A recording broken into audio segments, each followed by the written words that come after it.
Hi there, today I'm going to answer some questions that were sent in to me by somebody who's been watching my channel. So let's get started. How can I, and she says, how can I keep my heels down? And that is the number one question that I get asked. Hi there, my name is Laura and welcome to another video bringing you the best insider tips for improving your riding and training and horse show placings. And if you'd like to win more ribbons at your next horse show, improve your riding and training, or generally like other horsey related stuff, then this is the place to be. Remember to subscribe and hit the bell icon so you don't miss any new videos coming out.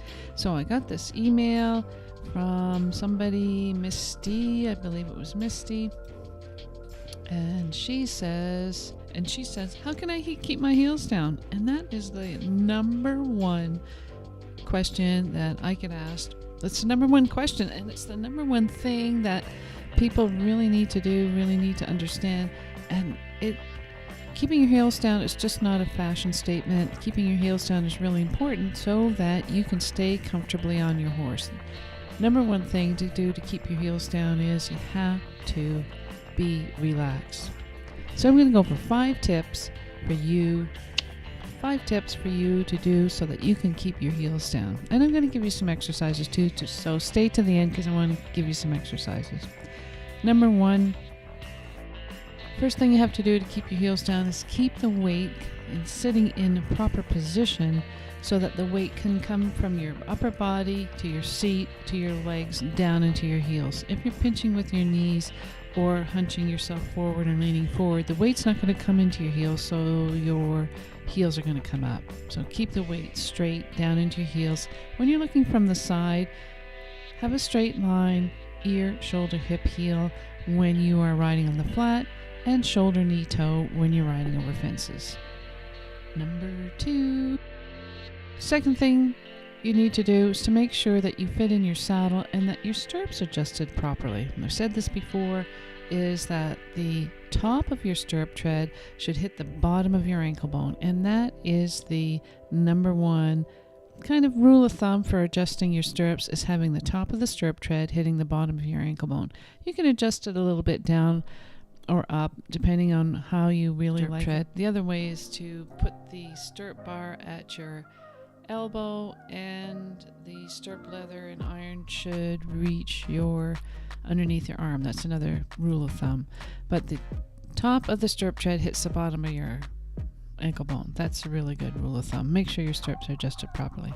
Number 3, relax your knees and let the weight come down into your heels. Most people are pinching with their knees, and when you pinch with your knees, you pivot your body forward, and it stops you from allowing the weight to come down. So keep your legs relaxed and the weight coming down into your heel. Another thing you have to keep in mind, number 4, is that your stirrup should be placed properly on your foot. So the type of footwear you have on and how your stirrup is actually placed on your foot is going to make a difference on whether or not you can put your heels down. If you have your foot home in the stirrup, that's dangerous. Don't do that. But you need to keep the stirrup on the ball of your foot with your little baby toe right up against the outside bar of the stirrup, and then the ball of your foot, then like the big knuckle of your big toe near the inside part of your stirrup. Having the stirrup adjusted properly on your foot really makes a big difference to help you keep your foot down. If you have all your weight onto your toe, then you're never ever going to be able to put your heels down, and that's going to be a problem. So number 5, don't put all your weight onto your toes. Keep the weight onto your heels so that if someone was to come and knock on that stirrup, they can knock the stirrup iron right out from underneath your foot. If you have a lot of weight on your toe, then that just forces you to balance on your tippy toes like you're walking around on tippy toes. So don't put any weight on your toes. I'm going to give you some exercises to help you develop your heels and exercises to improve getting the weight down in your heels and improve your position overall in general. So stay tuned. First exercise that you can do is your 2-point. 2-point, 2-point, 2-point, 2-point, 2-point. Balance in your 2-point position. Keep the weight over top of your heels. Awesome. Going 2-point, balancing just in your 2-point position without any arms. That's a really good exercise. Another really good one is to putting the palm of your hand on the flat of your back. That really helps. I got a video of it here. You can see it. Awesome. Right up there. Ooh. Any exercises you can do on a calm, relaxed horse to help you develop your base of support, your seat in the saddle will help you get your heels down. Usually your heels aren't down is because you're gripping with some part of your leg more than the other. Maybe you're gripping more with your knees, maybe you're gripping more with your calves, maybe you're gripping more with your thighs, but you're gripping somewhere more on your horse than the other. What you need to do is relax your legs and keep the weight coming down past your legs into your heels to anchor yourself in that saddle. And the only way to do that is by relaxing your legs and letting the weight come down. And one exercise you can do is riding without stirrups, doing exercises at the walk, trot, and canter without stirrups. And remember, you have to have a nice, quiet horse to do this on. Don't do it on a horse that's never done it before. It needs to be a quiet, comfortable horse so that you can focus on getting your seat in the saddle. And once you have an independent seat, then your heels are going to come down naturally. If you want to have more information about this, send me an email. The email address is right down there. I'd like to hear from you about some of the exercises that you do.